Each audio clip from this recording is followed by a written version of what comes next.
आज भी मैं समझता हूँ कि पार्लियामान ने जो फैसले दिए हैं, जो करारदादें मंजूर की हैं, अब ये मामला भी पार्लियामान ही चाहेगी कि उनके सामने लाया जाए। मैं नहीं समझता कि मुझे या आपको ये फैसला करना चाहिए कि हम सुप्रीम कोर्ट को ज़ामिन बनाएं, उसको हम आर्बिट्रेशन का हक दें। ये उनका काम नहीं है, पंचायत उनका काम नहीं है। उनका काम कानून और आइन के मुताबिक फैसले देना है। लिहाजा इस बारे में कि एक दिन इलेक्शन होने चाहिए और कब होने चाहिए, इस बारे में इत्तेहादी पार्टीज के अंदर तो मुकम्मल एका है कि इलेक्शंस नवंबर में जो भी उसकी डेट बनती है, 13 अगस्त को पार्लियामान की मुद्दत ख़त्म होती है और उसके बाद अगर 90 दिन शामिल किए जाएँ तो वो नवंबर अक्टूबर में वो तारीख बनती है। इलेक्शन व्हाट इलेक्शन, क्या हो जाएगा इलेक्शन अगर 3-4 महीने बाद हो जाएगा तो क्या, कौन सी मुसीबत है? Let the election be in October, कुछ नहीं होगा। We simply can not disperse this money. मेरी आपके तवज्जुह से मोज़ेस हाउस से ये गुजारिश है कि कल तक हमें गाइड करें कि हम क्या करें, क्योंकि कल जो डेट है close of 27, we have to just do whatever we have to do. क्या मुनासिब समझते हैं कि ये सिविल पावर्स जो है उनको एक्सरसाइज किया जाए कि हम जजों को यहाँ पे बुलाएं? हम नहीं चाहते, हम इस मुल्क के अदारों को अपनी अपनी हदूद में काम करने का मौका देना चाहते। अगर आप समझते हैं कि इस ईवान को बावकार बनाना है तो जो रेजोल्यूशन यहाँ से मूव होता है, पास करते हैं, जो नहीं मानता जनाब स्पीकर, ये हाउस रिकमेंड करता है कि उसके खिलाफ जो कंटेम्प्ट ऑफ पार्लियामेंट जो है वो मूव किया जाए। चंद अन्नासर की जिद की वजह से बार बार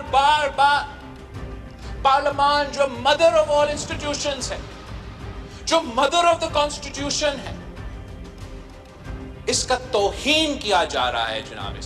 जनाब स्पीकर, खत से काम नहीं चलेगा। अगर आला अदलिया इस हाउस की तौहीन कर रहा है, मेरा ख्याल में पाकिस्तान पीपल्स पार्टी की ख्याल तौहीन पार्लियामेंट हुआ है जनाब स्पीकर, ब्रीच ऑफ प्रिविलेज हुआ है जनाब स्पीकर। आपका हाउस का प्रिविलेज ब्रीच हो रहा है जनाब स्पीकर। इसका एक तरीकेकार है, जब भी कोई किसी ऑनरेबल मेंबर का या इस पूरा हाउस के इज्तिमाई का अगर प्रिविलेज ब्रीच हो चुका है तो आपका एक प्रिविलेज कमेटी है, और मेरा ख्याल में ये जो ऑफेंसिव ऑर्डर है आला अदलिया की तरफ से, इसको प्रिविलेज कमेटी में उठाना चाहिए।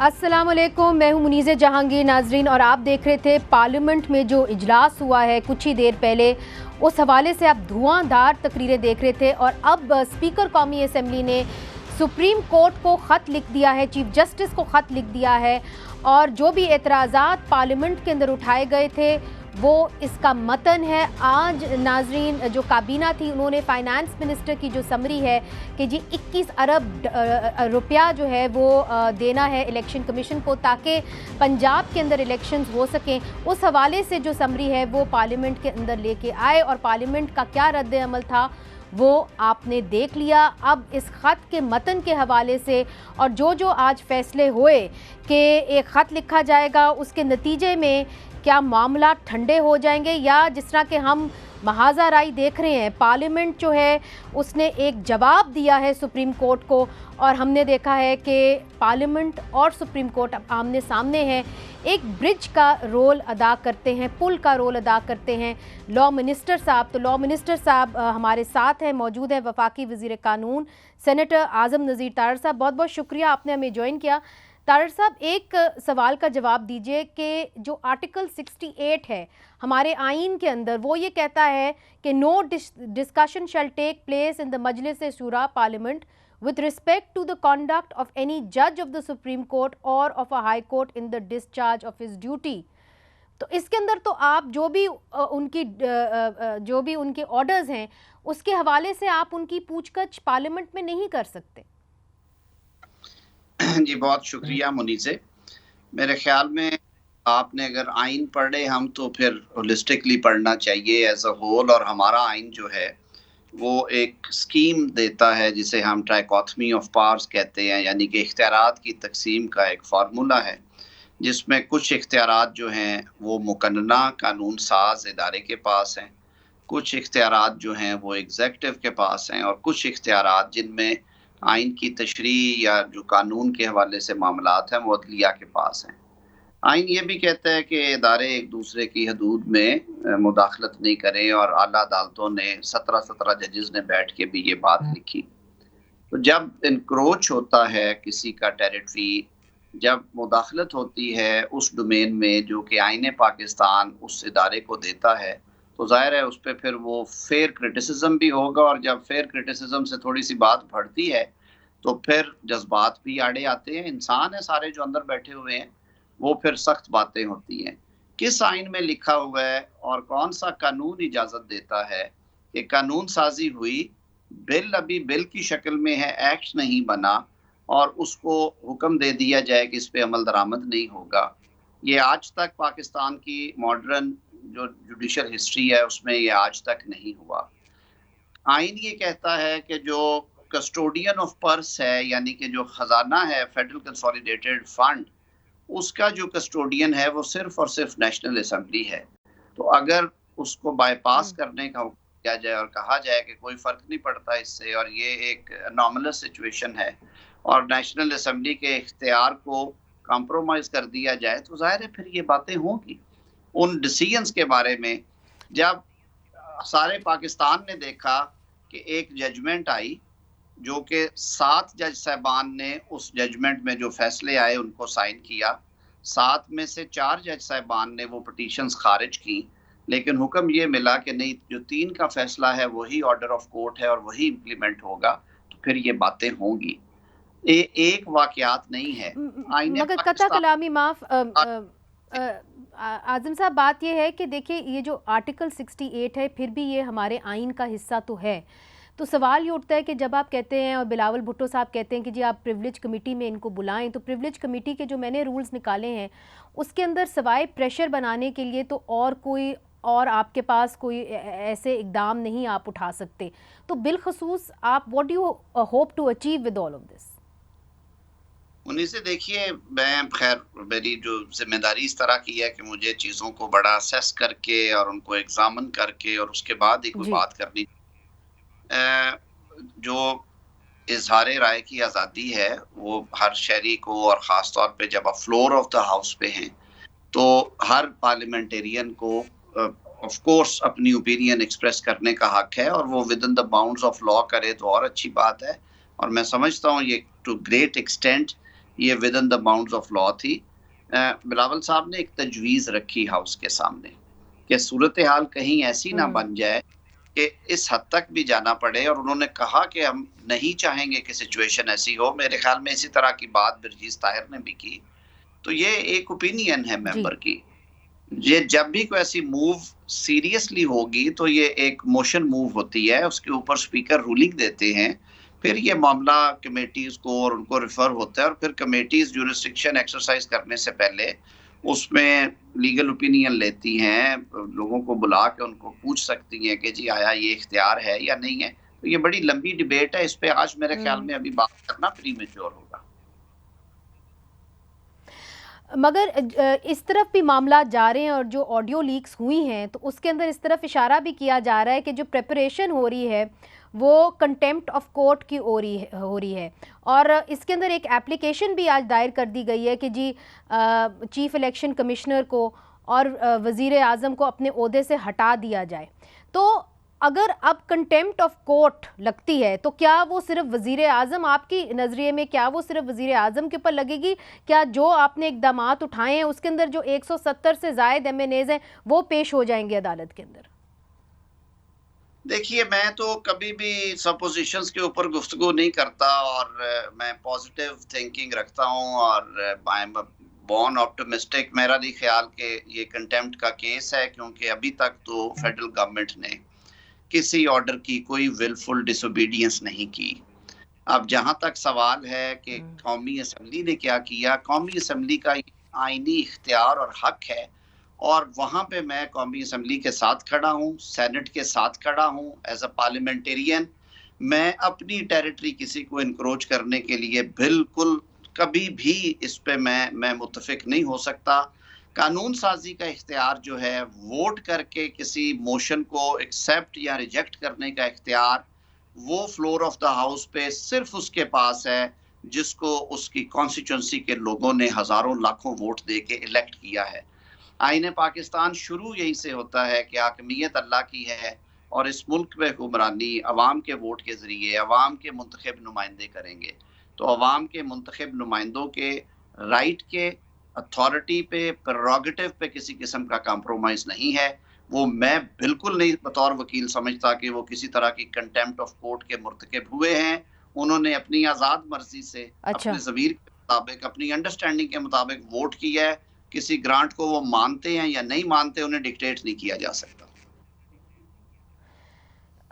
कल लॉ मिनिस्टर साहब, आपने और मलिक अहमद साहब ने जो है एक प्रेस कॉन्फ्रेंस की, उसके अंदर आपने 63A के ऊपर भी बात की और मलिक अहमद साहब ने कहा कि ये जो 63A है, इसके ऊपर भी मैं वज़ीर कानून को कहूँगा कि इसके अंदर भी आइन में की हुई तरमीम के ऊपर कानून साजी करें।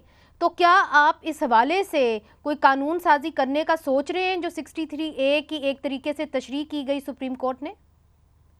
देखिए, ये वो वाक़यात हैं जिनकी वजह से दिल जलता है आपका और आपको तकलीफ होती है कि प्रेसिडेंशियल ओपिनियन मांगी थी उस वक्त की हुकूमत ने। सेल्फ सर्विंग वो रेफरेंस था जिसमें उस वक्त की government vote of no confidence की मोशन से बचने के लिए उन्होंने राय मांगी। और मुझे अच्छी तरह याद है कि जब पहली दफ़ा उस वक्त के अटॉर्नी जनरल जनाब खालिद जावेद साहब ने, और मेरे साथ बहुत सारे लोग होंगे जो इस बात की शहादत देंगे, उन्होंने जब पहली दफ़ा सुप्रीम कोर्ट के उस 5 रुकनी बेंच के सामने ये इस्तदा की कि हुज़ूर अनवर, ये वोट किसी दिन भी हो सकता है, आप एक हुक्म फरमा दें कि वोट डाले तो जाएंगे, गिने नहीं जाएंगे। तो बेंच पे बैठे लोगों की भी हंसी निकल गई और पूरी अदालत जो थी वो कश्ते ज़ाफ़रान बन गई कहकों से। और फिर खालिद साहब ने कहा कि अच्छा, अगर ऐसी बात है तो मैं अपनी इस्तदा वापस लेता हूँ। अब जब ये सूरत हाल हो और उसके बाद फिर कुछ रोज़ के बाद जब हालात ऐसे जा रहे थे कि पंजाब में हुकूमत बन चुकी थी हमजा शहबाज शरीफ की, और उसके बारे में मुख्तलिफ गुफ्तगू हो रही थी कि वो हुकूमत सर्वाइव करे या ना करे, तो फिर जजमेंट आए और उसका उस ओपिनियन का जो बुनियादी वो जो सारी रूह ये हो कि वोट डाला तो जाएगा लेकिन गिना नहीं जाएगा, तो फिर इस पे ज़ाहिर है उंगलियां तो उठेंगी। इसके ऊपर जो आप कह रही थी कि लॉ मिनिस्टर तो ब्रिज का काम करता है, तो वो ब्रिज जी, मगर इसके ऊपर क्या आप कोई कानून साजी भी करने लगे?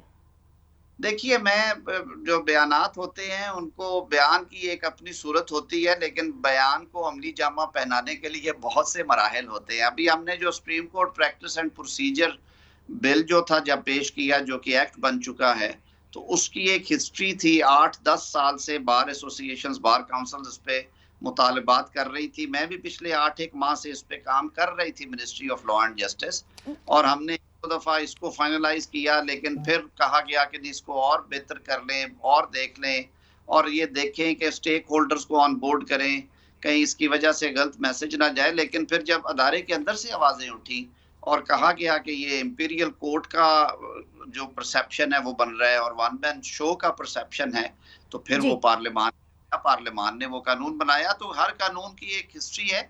इस तरह चुटकी बजाने से मैं कानून बनाने का कायल। सर, मगर आगे चलते हुए जो अब मामला, चूंकि अब हमने देखना है फ्यूचर के अंदर के इस मामले को कैसे हल करना है, मगर एक बात जो मलिक अहमद खान साहब ने कल की, उन्होंने कहा मुझे बहुत सारी ऐसी बातें पता हैं जो मैं यहाँ पे पूरी तरह से बयान नहीं करना चाहता। उन्होंने यहाँ तक कह दिया कि शायद जो जजेस की अपॉइंटमेंट है उसको स्टॉल करने के लिए तो ये सारा काम नहीं किया जा रहा। उन्होंने कहा कि कोई 2 जजेस तो मांगे नहीं जा रहे। उन्होंने कहा कि मेरे पास सारी बात है, और ये भी उन्होंने कह दिया कि ऐसा तो नहीं है कि ये जो 7 मेंबर बेंच है, ये 8 मेंबर बेंच है, ये अपने लिए जो है तैनाती जजेस की मुकर्रर कर रहा है। अब माजी में तो हमने देखा है और आपने खुद भी इस बात का इतराफ़ किया है कि जनरल बाजवा के कहने पे जजेस लगाए गए।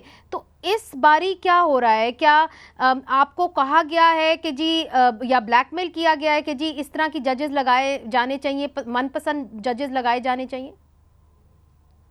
मुनीर से देखिए, ऐसी हिस्ट्री है हमारी, और अनफॉर्चुनेटली ये चीज़ें जो हैं ये फिर पब्लिक में जाती हैं और ये गुफ्तगू होती है।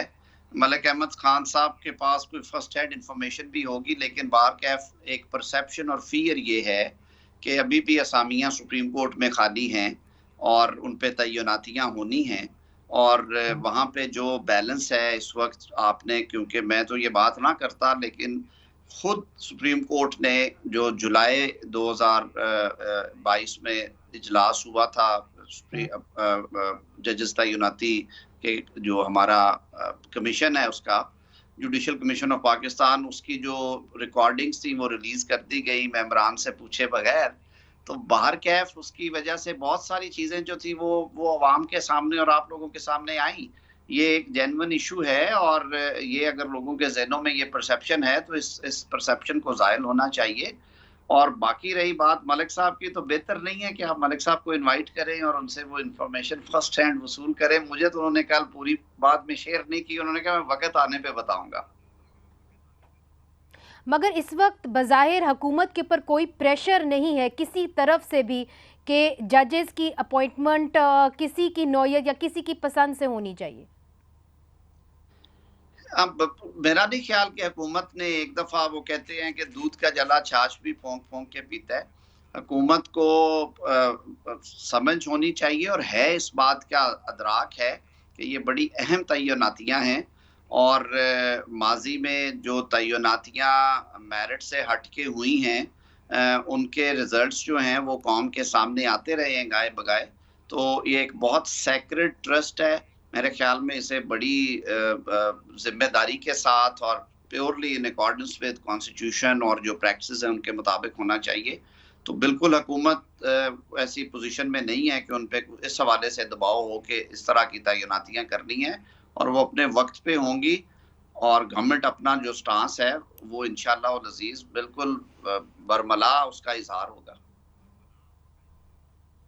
बहुत बहुत शुक्रिया जनाब वज़ीर कानून, आपने ये अहम इंटरव्यू हमें दिया। और जैसे कि आपने कहा कि हमेशा से आपका एक रोल रहा है, चूँकि आप बार लीडर भी हैं और आप वज़ीर कानून भी हैं, कि आप बैलेंस जो है वो आप लेके आएँ सुप्रीम कोर्ट के दरमियान और हुकूमत के दरमियान। और आने वाले दिनों में वाकई में ये एक बहुत ही मुश्किल जो है मरला आपके लिए होगा।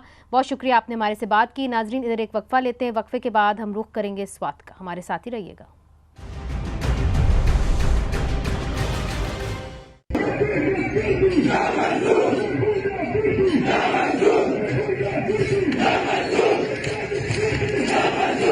वेलकम बैक नाजरीन। आपने देखा कि कैसे स्वात के अंदर फिर से एहतजाज का जो सिलसिला है वो जारी है, और वहाँ पे लोग ये नारे मारे हैं कि दहशतगर्दी हमें नामंजूर है।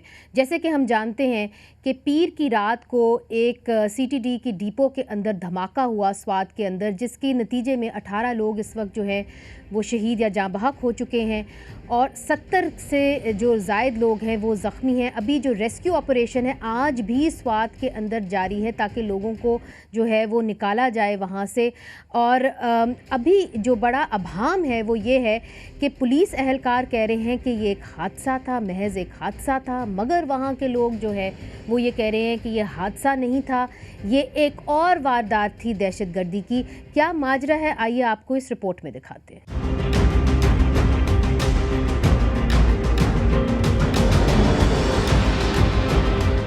24 अप्रैल को सवात के इलाके कबल में सीटीडी के थाने के असला और बारूद के डिपो में 12 मिनट के वक्फे से 2 धमाके हुए, जिससे 18 अफराद जाँ बहक हुए, जिसमें एक खातून और एक 4 साला बच्चा भी शामिल, और 17 से ज़ायद अफराद जख्मी हुए हैं। ISPR के तर्जुमान मेजर जनरल अहमद शरीफ चौधरी ने भी कल कहा कि कबल वाक़या दहशतगर्दी का नहीं लग रहा। Inspector general police Khyber Pakhtunkhwa Akhtar Hayat ने भी बयान दिया है कि ये दहशतगर्दी का वाक़या नहीं बल्कि शॉर्ट सर्किट की वजह से आग लगी है। तो अपेरेंटली कोई शॉर्ट सर्किट या कुछ हुआ जिसकी वजह से वो एक चीज़ एक्सप्लोड की और उसकी वजह से बाकी चीज़ें एक्सप्लोड की। गेट पे कोई फोर्स एंट्री के कोई निशान नहीं है, ना कुछ फायर हुआ है, ना जो पोस्टमार्टम्स हुए हैं उनमें कोई पैलेट्स हैं या उस किस्म की इंजरीज हैं। लेकिन सवात की आवाम इस बात पर यकीन करने को तैयार नहीं। इस वाक़े में जख्मी होने वाले पुलिस अहलकारों ने अपने बयान में कहा है कि जहां बारूद रखा हुआ था वहां पर बिजली मुनक़ते थी। कोत हमसे 20 से 40 गज फासले पर एक कमरा है। कोत के लिए जगह मुख्तस की होती है, बाकायदा बिजली का सिस्टम मुनक़ता किया हुआ है। बरूदी मवाद तरीके के साथ BDU नकारा कर देती है। फिर हम वो मवाद BDU भिजवाते हैं। BDU से नकारा होकर आता है तो मवाद हमारे पास पड़ा रहता है। अभी तक इस हमले की जिम्मेदारी हतमी तौर पर किसी ने कबूल नहीं की, लेकिन सोशल मीडिया पर तहरीक जहाद पाकिस्तान ने मुबैना तौर पर अपने बयान में कहा है कि उनके एक हमायती फौजी एहलकार ने इसमें मदद की है और धमाके की जगह पर बारूदी मवाद पहुंचाया गया और जान भी दे दी। शायद इसलिए CTD थाने पर हमले पर कन्फ्यूजन का शिकार न सिर्फ अवाम है बल्कि वजीर आजम भी हैं। उन्होंने अपने ट्वीट में कबल थाने पर हमले को खुदकुश हमला करार दिया, लेकिन 1 घंटे के बाद वजीर आजम की तरफ से एक वजाहती ट्वीट किया गया जिसमें कहा गया कि अभी तक तहकीकात जारी हैं और हकाइक अवाम के सामने जल्द रखे जाएंगे। जहां पुलिस और फौज की तरफ से कबल वाक़या को हादसा करार दिया जा रहा है, वहीं सवात की अवाम इस बात को मानने के लिए तैयार नहीं और इलाके में अमन के क़याम का मुतालबा करते हुए सड़कों पर निकल आए।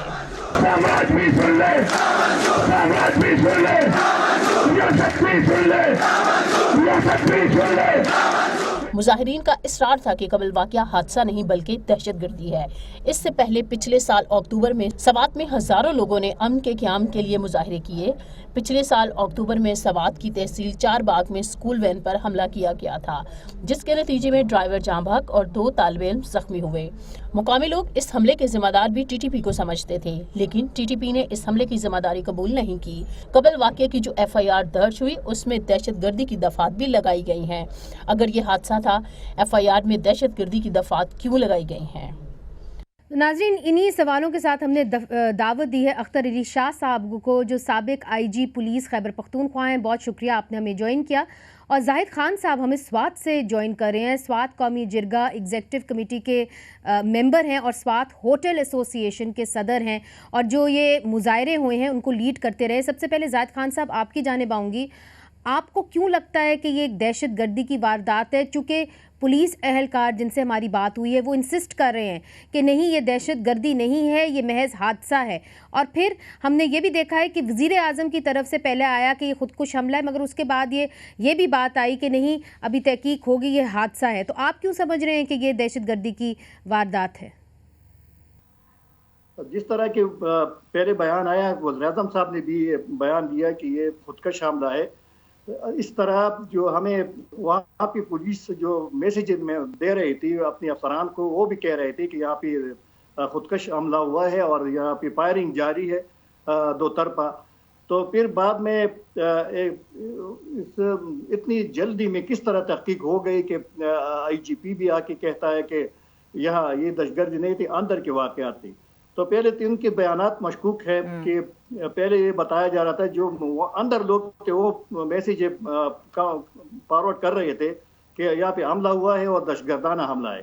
फिर बाद में अफसरान उसका बयान को तब्दील करते हैं और चंद ही घंटों में वो कहते हैं कि हमने तहकीक की और ये बाहर से नहीं। चलो खैर है, अगर बाहर से नहीं है तो अंदर किस तरह हुआ? अब जो बंदा उस गोत में था जहाँ पे असला रखा गया था, जहाँ पे बारूदी मवाद था, वो बता रहा है जख्मी हालत में, वो अस्पताल में बता रहा है कि मैं उस वक्त वहाँ पे मौजूद था और वहाँ पे बिजली की तारें सिरे से मौजूद ही नहीं, और जो मवाद हम वहाँ पे रखते हैं उसको पहले डिफ्यूज किया जाता है, उसको नाकारा किया जाता है। तो किस तरह एक नाकारा बम किस तरह फट गया? तो ये खदशात है।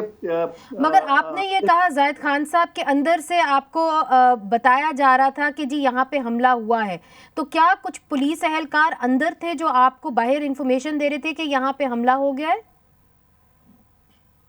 डिपो के अंदर? बिल्कुल जी, पुलिस की जो ऑपरेटर है वो अपने मैसेज कन्वर्ट कर रहे थे, और वहाँ पे एक पुलिस ऑफिसर भी, उसने भी ये बयान दिया कि मैं यहाँ पे मौजूद हूँ, मैं यहाँ पे खुदकश हमला हुआ है और बहुत सारे लोग जख्मी, आप लोग अस्पताल में पहुंचे।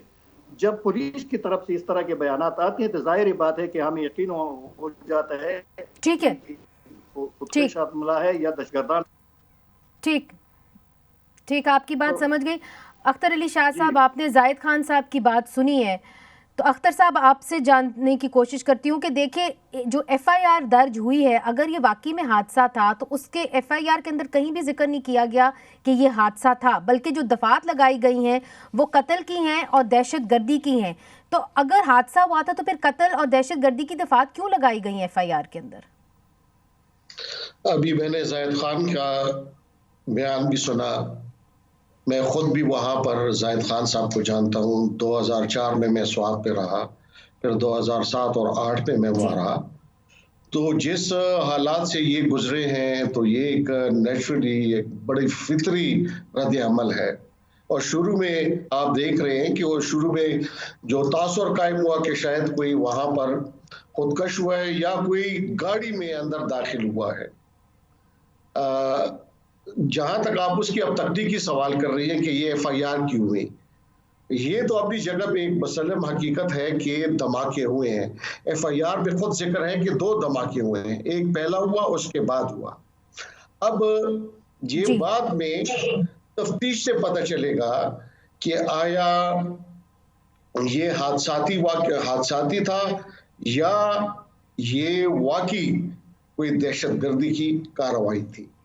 तो हमें मैं तो यहाँ तक ये कहूँगा कि चूंकि एक तासुर कायम हो गया है, लोग बेचैन हैं, वो हुकूमती इदारों बार बार कह रहे हैं कि ये एक हादसा था, लेकिन आम आदमी इसको मानने के लिए तैयार नहीं। और यही वजह है कि स्वात में आप देख रहे हैं कि वहाँ पर मुजाहरे भी हो रहे हैं और बड़ा जज्बाती रद्द अमल भी है। तो ज़रूरत इस बात की है कि एक थर्ड पार्टी वैलिडेशन जिसको हम कहते हैं, वो चाहे जुडिशियल इंक्वायरी की सूरत में हो या पाकिस्तान में चीफ इंस्पेक्टर ऑफ एक्सप्लोसिव्स एक ऑफिसर होते हैं जो पूरे पाकिस्तान के लिए होते हैं, या पंजाब में जो फॉरेंसिक साइंस लेबॉर्ट्री है वहाँ के जो डायरेक्टर जनरल हैं और एक्सप्लोसिव के एक्सपर्ट्स हैं, वो एक इंडिपेंडेंट इस बात की इंक्वायरी करे और जो मटेरियल एविडेंस वहां पर है उसका तज्जिया करे कि आया ये एक हादसा था या कोई ऐसे वहां पर मवाद अब भी मौजूद है, दहशतगर्दी की वारदात। ठीक है, ठीक जी हाँ जी। अख्तर साहब, ये तो आपने एक हाल बता दिया है, मगर क्या ये स्वात के लोगों को मंजूर होगा? और जो जाहिद खान साहब हमें बात बता रहे हैं कि पुलिस डिपो के अंदर से पुलिस वाले उनको बाहर मैसेज कर रहे थे कि यहाँ पे हमला हो गया है, उसकी तहकीकात क्या अब पुलिस एहलकार ही करेंगे या जुडिशियल इंक्वायरी की ज़रूरत है? इस पे बात करेंगे वक्फे के बाद। वेलकम बैक नाजरीन। स्पॉटलाइट है स्वात के ऊपर और स्वात के अंदर बढ़ती हुई दहशतगर्दी या जो हादसा हुआ स्वात के अंदर पीर की रात को, उसके बारे में हम बात कर रहे हैं, जो एक पुलिस डिपो के अंदर हुआ जिसके नतीजे में 18 अफराद जो है वो जाँ बहक हो गए हैं। जाहिद खान साहब, आप एहतजाज का सिलसिला जो है उसको आप जारी रख रहे हैं, वहाँ पे आपके मुतालबात भी हैं। तो जिस तरह के आपने अख्तर अली शाह साहब की बात सुनी कि थर्ड पार्टी इन्वेस्टिगेशन होनी चाहिए, क्या आप उससे मुतमईन हैं या स्वात के लोग किसी और किस्म की बड़े पैमाने के ऊपर तहकीकात चाहते हैं? बिल्कुल जी, मैं अख्तर अली शाह एक काबिल अफसर है, बहुत हमदर्द है, हमारे करीबी ताल्लुक भी है, लेकिन जो सूरत-ए-हाल पेश आए हैं, क्योंकि स्वात एक हसास इलाका है और हम किसी भी इस तरह के हादिसात या दहशतगर्दी के लिए किसी कीमत पर भी तैयार नहीं है। तो हमारा भी कल के जलसे में करारदाद मंजूर हुई कि फाइज ईसा की सरबराही ने एक जुडिशल कमीशन कायम की जाए ताकि जो कुछ शकूक शबात पैदा हुई उसका अजाला हो और सही सूरत-ए-हाल कौम के सामने लाई जाए। तो ये एक जायज़ मुतालबा है और चूँकि पुलिस के बयानात और वज़ीर-ए-आज़म के बयानात में तज़ाद है, तो तज़ाद को दूर करने के लिए एक गैर जानिबदार इंक्वायरी कमीशन कायम किया जाना इंतहाई ज़रूरी है। ठीक। अख्तर अली शाह साहब, मुझे एक बात समझ में नहीं आ रही कि अगर ये दहशतगर्द हमला है तो इसको पुलिस छुपा क्यों रही है? क्या इसकी ये वजह है कि ये बताया जा रहा है कि और जो जिसने कबूल की ये जिम्मेदारी जिहाद पाकिस्तान, एक नए नाम से ये आए हैं, क्या ये वही लोग हैं? तहरीक तालिबान पाकिस्तान की एक शाख है और इसलिए इस मामले को छुपाया जा रहा है चूँकि एक सिक्योरिटी एहलकार जो है वो हमले में मुलव्विस था, जिस तरह कि उसके अंदर कहा जा रहा है, जो उन्होंने अपनी प्रेस रिलीज शाया की है जिहाद पाकिस्तान ने। मैं पहले तो ये जो आखिरी आपने कहा जिहाद पाकिस्तान, तो अगर आप पूरे ये जितनी भी तंजीमें हैं इसकी तारीख में नज़र दौड़ाएं तो ये इनकी शक्लें बदलती रहती हैं और मुख्तलिफ नामों के साथ यहाँ पर ऑपरेटिव रहे हैं। या हरकतुल मुजाहिदीन भी रही है, फिर हरकतुल मुजाहिदीन से हरकतुल मुजाहिदीन आलमी बन गई, इसी तरह जैश मोहम्मद, इसे लश्कर तैयबा, उसके फिर अल फरकान मुख्तलिफ ग्रुप्स बने, लश्कर जंगी भी रही मुख्तलिफ, और फिर ये मजबूआ बाद में अम्ब्रेला बनी तहरीक तालिबान, और आप देख रहे हैं हरार और दूसरे मुख्तलिफ स्प्लिंटर ग्रुप्स। तो ये कोई बईद नहीं है कोई ऐसे बन भी सकता है। और बाज़ औक़ात इस किस्म के वाक़यात अगर वो खुद ना भी हों लेकिन वो उसको एक्सेप्ट कर लेते हैं, दावा कर लेते हैं, लेकिन फिर दावा तो हो गया। अब यहाँ पर जितने भी हमारे काउंटर टेररिज्म डिपार्टमेंट है, दीगर इदारे हैं, उन्होंने आगे चलकर सबूत ढूंढने होते हैं कि ये वाक़यात जो दावा कर रहे हैं इसमें कितनी हकीकत है। तो फिलहाल तो एक टिप मिल गई, वो दावा कर रहे हैं, अब आगे चलकर। मगर क्या ये तहरीके तालिबान पाकिस्तान की शाख है, तहरीके जहाद पाकिस्तान? बुनियादी तौर पर देखिए, यहाँ पर ये मुख्तलिफ एक ज़हन फरमा है, एक ज़हन बना हुआ है, तो वो मुख्तलिफ आते जाते रहे। कभी एक तंजीम में वहाँ उनकी पजीराई नहीं होती, या वहाँ नाराज हो जाते तो दूसरी तंजीम में, या अपना कोई एक ग्रोह बना लेते हैं। तो ये तसलसल मुख्तलिफ मौक़ात पे इस तरह से ये होता रहा है। आप ये मगर अख्तर अली शाह साहब ये बताइए कि पुलिस एहलकारों को ही क्यों वो निशाना बना रहे हैं? खैबर पख्तूनख्वा के अंदर तसलसल से हम अटैक्स देख रहे हैं पुलिस के ऊपर। आज बल्कि बाड़ा के अंदर 2 सिक्योरिटी एहलकार जो हैं वो भी ज़ख्मी हुए हैं। आज फिर अटैक हुआ है सिक्योरिटी एहलकार के ऊपर। तो क्यों पुलिस को बार बार निशाना बनाया जा रहा है? सबसे बड़ी बात यह है कि police first line of defence है, और बुनियादी तौर पे पुलिस ही वो इदारा है जो कि हुकूमत की लॉ एंड ऑर्डर के हवाले से, क्राइम कंट्रोल और दहशतगर्दी के हवाले से अमलदारी को वो कायम करता है। अगर पुलिस के ऊपर जब अटैक होंगे तो फिर लोगों में भी खौफ पैदा होगा, और पुलिस फिर अक्सर औकात फिर एक दफाई पोजीशन में जाती है, तो उसे उनको मौका मिलता है। मेक सेंस, ठीक,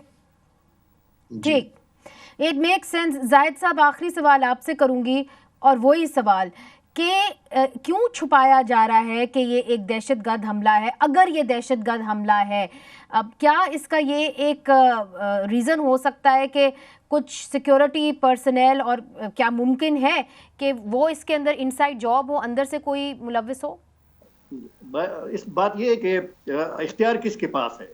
यहाँ तो जो ताकतवर है वो उनको बात करनी ही नहीं देती, सच बयान ही नहीं कर सकती। वो खुद ला रहे हैं तालिबान को यहाँ पे ठहराने के लिए। पहले हमने जो पिछले साल ताने पर हम चुपरियाल में जब हमने कहा कि क्या वाक़या हुआ है, तो छुपाया गया कि नहीं ये पुलिस से बंदूक फायर हुआ है। फिर जब अगले दिन डीएसपी और एक मेजर और कर्नल को किडनैप करके ले गए और जख्मी कर दिए डीएसपी साहब को, तो फिर पता चला कि ये दहशतगर्द यहाँ पे आए हैं। और उस वक़्त की बैरिस्टर जो सेफ है वो कह रहे थे कि ये अपनी बहन की इयादत के लिए आए थे। तो क्या बहन की इयादत के लिए आए पुलिस पे हमले किए जाते हैं? क्या लोगों को टारगेट किया जाता है? क्या इदरीस को 9 बंदों के साथ उड़ाया जाता है? ये उनको बैंक चढ़ा रहे थे अपनी बहन की बीमारी के लिए। तो जब इस तरह के वाक़यात होंगे और फिर इंतज़ामिया उसको छुपाएंगे तो फिर अवाम को में तो तशवीश बढ़ेगी, वो तो निकलेंगे। अब स्वाद के अवाम किसी भी बिल्कुल आपने दुरुस्त कहा, बिल्कुल आपने दुरुस्त कहा। बहुत बहुत शुक्रिया, बहुत बहुत शुक्रिया जाहिद साहब, आपने हमें ज्वाइन किया। अख्तर अली शाह साहब, आपका भी बहुत बहुत शुक्रिया। और बहुत इंपॉर्टेंट पॉइंट जो है जाहिद साहब ने कहा कि पहले भी ये जो वाक़यात हुए हैं तो इंतज़ामिया छुपाती रही है कि अक्सर जो असल मकासद थे या असल जो फैक्ट्स थे वो क्या थे इन मामलात के पीछे, और इसीलिए एक ट्रस्ट डेफिसिट है वहाँ के लोकल्स और इंतज़ामिया के दरमियान। और इसी वजह से लोग जो हैं वो एहतजाज भी कर रहे हैं और सवाल भी उठा रहे हैं और ये मुतालबा कर रहे हैं कि एक जुडिशल कमीशन बने जिसकी सरबराही जो है वो जस्टिस काजी फ़ाइज़ ईसा करें। नाज़रीन, इस स्टोरी के ऊपर हमारी जो कि डेवलपिंग स्टोरी है इसके ऊपर हमारी नज़र रहेगी, मगर आज के लिए मुनीज़ा जहांगीर को इजाज़त दीजिए। खुदा हाफ़िज़।